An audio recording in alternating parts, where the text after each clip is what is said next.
আসসালামু আলাইকুম ওয়া রাহমাতুল্লাহ। সুপ্রিয় অনার্স সেকেন্ড ইয়ার এবং বিভিন্ন বর্ষের ইমপ্রুভমেন্ট শিক্ষার্থীরা, স্বাগত জানাচ্ছি Arif's English care Facebook page এবং ইউটিউব চ্যানেলে। প্রিয় শিক্ষার্থীরা, তোমাদের পরীক্ষার একেবারে শেষ মুহূর্তে তোমরা আছো। আর এটা হচ্ছে আমার সর্বশেষ ক্লাস তোমাদের জন্য। যদিও তোমাদের আগে বলেছি যে তোমাদের পরীক্ষার আগে আর কোনো ক্লাস দিব না, তোমরা ক্লাসের জন্য অপেক্ষা করো না। কিন্তু অনেকেই তোমরা আমাকে রিকোয়েস্ট করেছো, স্যার সবই তো পড়ালেন, কিন্তু প্যাসেজের ওয়ার্ড মিনিংটা নিয়ে একটু যদি বলতেন তাহলে খুবই ভালো হতো। তো তোমাদের অনেকের রিকোয়েস্টে আমি মূলত এই ক্লাসটি দিচ্ছি, যে এই ক্লাসটা তোমাকে কিছুটা হেল্প করবে বলে মনে হয়। মূলত প্যাসেজের যে ওয়ার্ড মিনিং গুলো আছে, এটা একটু টেকনিক অবলম্বন করলে কিছুটা নম্বর পাওয়া যেতে পারে।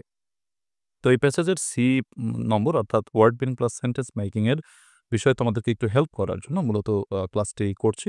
তো সবাই একটু যদি মনোযোগ সহকারে, তোমার সময় তো তুমি নিশ্চয়ই পড়াশোনা নিয়ে ব্যস্ত আছো, তোমাদের এই মুহূর্তে আমার ডিস্টার্ব করা ঠিক না। আহ, অবশ্য আমারই ভুল হয়েছে যে আগে থেকে ক্লাসটি যদি দিয়ে দিতাম তাহলে ভালো হতো। বাট আমি একটু তোমাদের লাস্ট মুহূর্তেই দিচ্ছি। তোমরা একটু কষ্ট করে যদি একবার দেখে নাও, ১০ মিনিট একটু খরচ করে, তাহলে তোমরা উপকৃত হবে। প্রিয় শিক্ষার্থীরা, চলো কথা না বাড়িয়ে আজকের লাস্ট ক্লাসটি আমরা শুরু করি। প্রথমত কথা হচ্ছে, আমরা এই ওয়ার্ড মিনিং এর জায়গাটা এবং সেন্টেন্স মেকিং এর জায়গাটা প্যাসেজের যে সি থেকে ন্যাচারালি আসে, এই প্রশ্নটিতে আমরা খুব একটা নম্বর বাজেট করি না, কারণ অনেকে দেখা যায় এটা খুবই কঠিন বলে মনে করে, অনেকেই পারে না। ২-১ টি শব্দ হয়তো পারে, তো সেগুলো থেকে অনেকেই আনসার করে। তো তোমরা অনেকেই তো রিকোয়েস্ট আমাকে করেছো, স্যার আমাকে প্যাসেজের শর্ট টেকনিক আমি এটা কিভাবে লিখতে পারি? তো দেখো, আমাদের আগে প্রশ্নটা বুঝতে হবে, আমাদের প্রশ্নটা কি বলে। উদাহরণস্বরূপ আমি যদি তোমাদেরকে ২০২০ সালের প্রশ্নটি একটু পড়ি, তাহলে দেখো তো প্রশ্নটায় কি বলেছে। প্রশ্নটায় বলেছে সি দাগে, এখানে আমি একটু পড়ছি, সবাই খেয়াল করো, আমি একটু বড় করে নিচ্ছি তোমাদেরকে বোঝানোর জন্য। আচ্ছা, তো এখানে যে প্রশ্নটি করেছে, তো সেখানে বলা হয়েছে, আচ্ছা, write down the meaning of the following ওয়ার্ডস, নিম্নলিখিত শব্দগুলোর মিনিং লিখতে বলেছে। তুমি একটু ভালো করে খেয়াল করো প্লিজ, যে এখানে কিন্তু মিনিং লিখতে বলেছে, মানে অর্থ লিখতে বলেছে তোমাকে।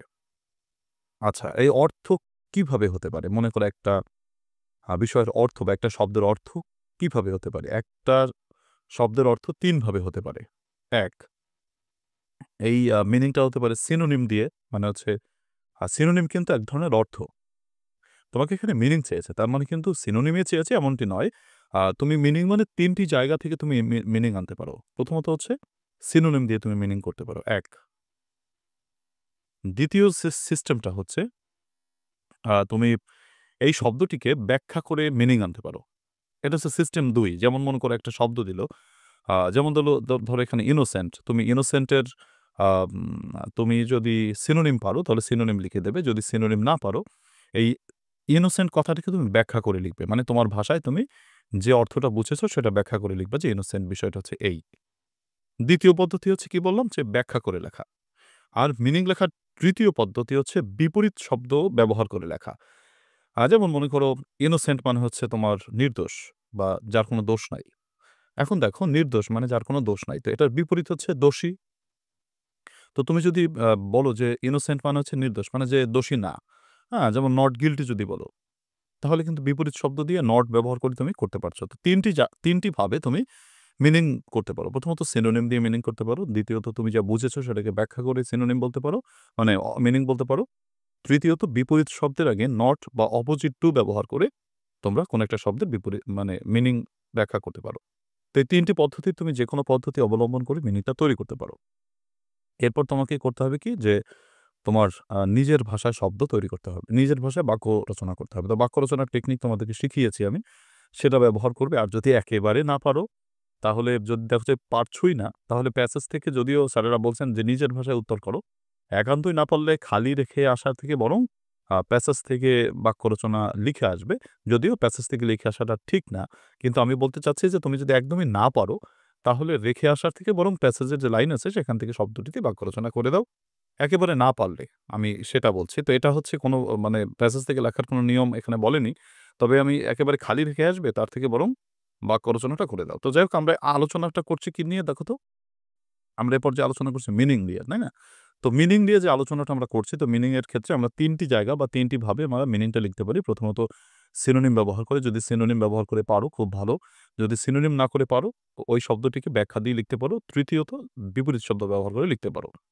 তো আমি দেখো এই যে তোমার ২০২০ সালের প্রশ্ন আমি জাস্ট এটাকে একটু ব্যাখ্যা করে তোমাদেরকে টেকনিক সহকারে দেখাই যে তুমি কিভাবে শর্ট টেকনিক ফলো করে লিখতে পারো। আচ্ছা, প্রথমত আমরা যে সিনোনিম যদি সিনোনিম পেয়ে যাও মানে পেরে যাও তাহলে তো কোনো কথাই নাই, তাই না? কিন্তু সিনোনিম যদি না পারো তাহলে তুমি কিভাবে এই মিনিংটা তৈরি করতে পারো?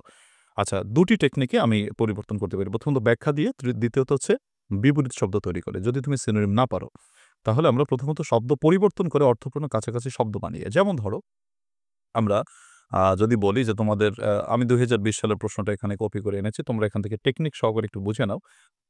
আহ ধরো রিলেটিং টু মানে তোমাকে মানে প্রথমত শর্ট টেকনিক শব্দ পরিবর্তন করে অর্থপূর্ণ কাছাকাছি শব্দ বানিয়ে। কিরকম সেটা? মনে করো এই যে ইনোসেন্ট কথাটা রয়েছে, ইনোসেন্ট কথার সাথে তুমি নতুন একটা শব্দ তৈরি করবা যেটা অর্থ মিন করে। মানে তোমাকে কিন্তু শব্দটাকে পরিবর্তন করে প্রথম সিস্টেমটা হচ্ছে শব্দটি পরিবর্তন করে। শব্দটি যেকোনোভাবে হোক অর্থপূর্ণভাবে পরিবর্তন করবে যদি পরিবর্তন করতে পারো। যেমন এখানে ইনোসেন্ট রয়েছে। তুমি ইনোসেন্ট থেকে কি বানাতে পারো? ধরো যদি তুমি ইনোসেন্স বানিয়ে দাও, ইনোসেন্ট থেকে তুমি যদি ইনোসেন্স বানিয়ে দাও, ইনোসেন্স, হ্যাঁ? সরি যে তুমি যদি বানাও ইনোসেন্স মানে ইনোসেন্ট মানে হচ্ছে তোমার নির্দোষ, ইনোসেন্স মানে নির্দোষিতা। তো এটা নাউন হয়ে গেল, কাছাকাছি একটা শব্দ তৈরি হলো। তোমার কাছাকাছি যে শব্দটি মনে হয় যে এই শব্দটি দিয়ে তুমি একটা নতুন শব্দ বানাবে, যেটা বানাও তোমার ইচ্ছা। তোমাকে যে ইনোসেন্সি বানাতে হবে এমনই কথা না। ইনোসেন্টলি যদি তোমার কাছে মনে হয় যে ইনোসেন্টলি, হ্যাঁ, সেটা বানাতে পারো, অসুবিধা নেই। তুমি যেভাবে পারো শব্দটিকে পরিবর্তন করো। তো পরিবর্তন করে কি করবে? এই পরিবর্তিত শব্দটি তুমি এই যে আমি টেকনিক বলেছি যেমন relating to innocence, something innocence, of innocence, connected to innocence, referring two innocence, এইভাবে তুমি লিখতে পারো। অর্থাৎ তোমাকে আমি যদি একটু হাতে কলমে দেখাই যে পরীক্ষা কিভাবে তুলবে, আমরা তো সাধারণত ওয়ার্ড মিনিং লেখার ক্ষেত্রে কি করি? আমরা বক্স করি, তাই না? আমরা বক্স করি। ধরো আমরা লিখি যে গিভেন ওয়ার্ড প্রদত্ত শব্দ। আচ্ছা, গিভেন ওয়ার্ড তারপর লিখে হচ্ছে তোমার ওয়ার্ড মিনিং, তারপর হচ্ছে সেন্টেন্স মেকিং। ধরো আমি তোমাকে এই টেকনিকটা শিখাচ্ছি। যদি তুমি একেবারেই না পারো তার জন্য একেবারে শর্ট টেকনিকের কথা বলব। বাট সিনোনিমটা লিখলে সবথেকে ভালো হয়। তবে যদি যদি তুমি না পারো তাহলে কাছাকাছি যে শর্ট টেকনিকটা ফলো করতে পারো সেটা হচ্ছে এই যে মনে করো ইনোসেন্স শব্দ দিয়ে তুমি এখন কি করবে? অ্যান্সারটা করবে। তাহলে তুমি এই লিখবে হচ্ছে এখানে তুমি প্রদত্ত শব্দটা তো লিখবা যে ইনোসেন্ট, তাই না? প্রশ্নটা যেটা দেয়া ছিল। এরপর ওয়ার্ড মিনিংটা যদি তুমি না পারো তাহলে তুমি কি করবা? তোমাকে এখান থেকে ধরো যেটা যেকোনো একটা চুজ করো তুমি। ধরো রিলেটিং টু এটা চুজ করছো। তো রিলেটিং টু তোমার ইনোসেন্ট থেকে যেটা ভালো মনে শব্দ তৈরি করতে পারো। যেমন ইনোসেন্স, রিলেটিং টু ইনোসেন্স হয়ে যাবে মানে হয়ে গেল। এটা হচ্ছে ব্যাখ্যাটা করছো তুমি, ইনোসেন্ট শব্দটিকে ব্যাখ্যা করেছো। মূলত মনে রাখতে হবে পরিবর্তিত শব্দটি দিয়ে কিন্তু লিখতে হবে। খবরদার যে শব্দটা দেয়া আছে তার সাথে রিলেটিং টু লেখা যাবে না। পরিবর্তিত শব্দটি দিয়ে তুমি অর্থপূর্ণ যেটা পরিবর্তন করো। তুমি অর্থ পারছো না বাট শব্দটিকে পরিবর্তন করে দিয়ে রিলেটিং টু বা সামথিং ইনোসেন্স বা of innocence, connected to innocence, referring two innocence. তুমি যদি ইনোসেন্টলি বলতা তাও হতো। মানে জাস্ট কাছাকাছি একটা শব্দ তৈরি করে তুমি এভাবে ব্যাখ্যাটা দিতে পারো। এরপর সেন্টেন্স মেকিংটা তুমি তোমার ভাষায় যদি করতে পারো করবে, আর যদি না পারো আমি তো বলেইছি তোমরা একেবারে শেষ থেরাপি হিসেবে প্যাসেজের লাইন থেকে ইউজ করে বাক্যটি লিখতে পারো। যদিও প্যাসেজ থেকে লিখতে তোমাকে বলেনি। তো রেখে আসার থেকে বরং প্যাসেজ থেকে লাইনটি লিখে দিলে স্যারের নম্বরটা হয়তো চাইলে উনি দিতে পারেন। তো খালি রাখার থেকে বরং বাক্যটি প্যাসেজ একেবারে যদি না পারো আমি সেটা মেন করছি। তো এই হচ্ছে প্রথম পদ্ধতি মানে হচ্ছে শব্দ পরিবর্তন করে। যেমন অ্যাফেকশন, অ্যাফেকশন থেকে তোমার একটা নতুন তুমি ধরো এটার সিনোনিম পারছো না। তাহলে তুমি অ্যাফেকশন থেকে একটা বাক্য পরিবর্তন মানে শব্দ পরিবর্তন করো। ধরো তুমি বলো যে সামথিং অ্যাফেকশনেট, হ্যাঁ? তোমার রিলেটিং টু অ্যাফেকশনেট, হ্যাঁ? তোমার অ্যাফেকশন থেকে তুমি অ্যাফেকশনেট বানাতে পারছো। তো সেটা তুমি এই টেকনিক ফলো করে লিখতে পারো যে রিলেটিং টু অ্যাফেকশনেট মানে অ্যাফেকশন থেকে নতুন শব্দ বানালাম অ্যাফেকশনেট। তো relating to affectionate, something affectionate, of affectionate, connected to affectionate, referring two affectionate, whatever এরকম করে। তো আশা করি তোমরা বিষয়টা বুঝতে পেরেছো। তো এরকম করে পরবর্তী যে শব্দগুলো রয়েছে এরকম করে। যেমন পারচেজ থেকে পারচেজিং, ব্যান থেকে ব্যানিং মানে আইএনজি দিয়েও করতে পারবে। মানে তোমার কাছাকাছি একটা শব্দ তৈরি করতে হবে। এই হচ্ছে কথা। তো প্রথম যে টেকনিক সেটা হচ্ছে শব্দ পরিবর্তন করে অর্থপূর্ণ কাছাকাছি শব্দ বানিয়ে এই যে তোমার মনে করো যে টেকনিকগুলো আছে সেই টেকনিকগুলো ফলো করে ওয়ার্ড মিনিং সেটআপ করতে পারো প্যাসেজের। এটা হচ্ছে প্রথম টেকনিক। দ্বিতীয় টেকনিক সেটা হচ্ছে বিপরীত শব্দ করে। এটা হচ্ছে খুবই ভালো একটা টেকনিক। যদি তুমি শব্দটির সিনোনিম পারছো না বাট বিপরীত পারছো, তো সেই ক্ষেত্রে তুমি কিভাবে করতে পারো? তুমি ন মানে বিপরীত শব্দটার আগে নট অথবা অপোজিট টু লিখে তুমি উত্তরটা করতে পারো। উদাহরণস্বরূপ ধরো তুমি ইনোসেন্ট মানে বুঝতে পারছো যে আমাদের ইনোসেন্ট কথাটা রয়েছে। তো ইনোসেন্ট কথাটা আমি বুঝতে পারছি যে ইনোসেন্ট মানে হচ্ছে নির্দোষ। তো এখন তুমি ইনোসেন্টের সিনোনিম তুমি খুঁজে পাচ্ছ না। তুমি পাচ্ছ হচ্ছে গিল্টি পাচ্ছ, তাই তো? গিল্টি মানে বিপরীত শব্দটা পাচ্ছ যে দোষী। তাহলে বিপরীত শব্দটার আগে একটা কি লাগিয়ে দাও? নট লাগিয়ে দাও। Not guilty. তাহলে কিন্তু মিনিংটা হয়ে যাচ্ছে। অথবা তুমি লেখো যে অপোজিট টু গিল্টি।